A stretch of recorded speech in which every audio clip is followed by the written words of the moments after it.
Hello' everyone, আজি আকৌ পেটি মেকআপ একাডেমীৰ পৰা আকৌ পুনৰবাৰ মই ভিডিঅ' এটা লৈ আহিছোঁ। যিহেতু আজি একাডেমীত আকৌ চলি আছে স্মুথনিং, লগতে চলি আছে আৰু এগৰাকী বুটক্স ট্ৰিটমেণ্ট।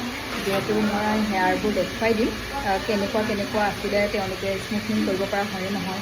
যাৰ চুলি স্মুথনিং আৰু ষ্ট্ৰেটনিং কৰিব নোৱাৰে তেনেকুৱা চুলিত মই ট্ৰিটমেণ্ট কৰোঁ যিহেতু, আৰু পটককৈ স্মুথনিং আৰু ষ্ট্ৰেটনিং মই কেতিয়াও কৰি নিদিওঁ। চুলিৰ কথা আছে, কাৰণ চুলিৰ লগত কাৰণ আমি কেতিয়াও খেলিব নোৱাৰোঁ। যিহেতু আমি কাৰণ আমাৰ ধুনীয়াকৈ চুলিকেইডালেই মেইন।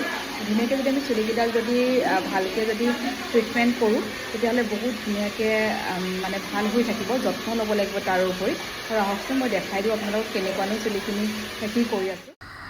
আৰু আজি মোৰ তাত দুগৰাকী ক্লাইণ্ট আহিছিল, আৰু এইগৰাকী ক্লাইণ্টক মই ভাবিছোঁ স্মুথনিঙে কৰিম, কাৰণ টেক্সাৰটো চুলিৰ বহুত বেছি ধুনীয়া সেইকাৰণে। আৰু এইগৰাকী ক্লাইণ্টক মই আজি কৰিম বুটক্স ট্ৰিটমেণ্ট, আৰু কাৰণ তেওঁ চুলিখিনি বহুত বেছি ডেমেজ হৈ গৈছিলে, হয়তো পানীৰ কাৰণেও হৈছিলে, আৰু লগতে তেওঁ আগতেও ষ্ট্ৰেটনিং স্মুথনিং কৰিছিলে। সেইকাৰণে মই বুটক্স ট্ৰিটমেণ্টটো দিলোঁ। আপোনালোকে ফাইনেল ৰিজাল্টটো চাওকচোন কেনেকুৱা হৈছে। এয়া হয় বুটক্স ট্ৰিটমেণ্ট দিয়াৰ তেওঁ চুলিখিনি বহুত বেছি ডেমেজ হৈ যোৱাৰ পিছত ইমানখিনি ধুনীয়া হৈ গ'ল সঁচাই। আৰু তাৰপিছতে স্মুথনিঙৰ আপোনালোকক মই দেখাই আছোঁ। এয়া হৈছে স্মুথনিঙৰ, দেখিছেনে কিমান ধুনীয়া চাইন আহিছে। আৰু এনেকৈ যদি কোনোবাই কৰিব বিচাৰিছে মোৰ একাডেমীত একদম ধুনীয়াকৈ কৰিব পাৰিব, আৰু তলত কণ্টেক্ট নম্বৰ দিয়া থাকিব। আৰু নেক্সট ভিডিঅ'লৈ আপোনালোকৰ ওচৰলৈ আহিম। এতিয়া আহিছোঁ, বাই বাই।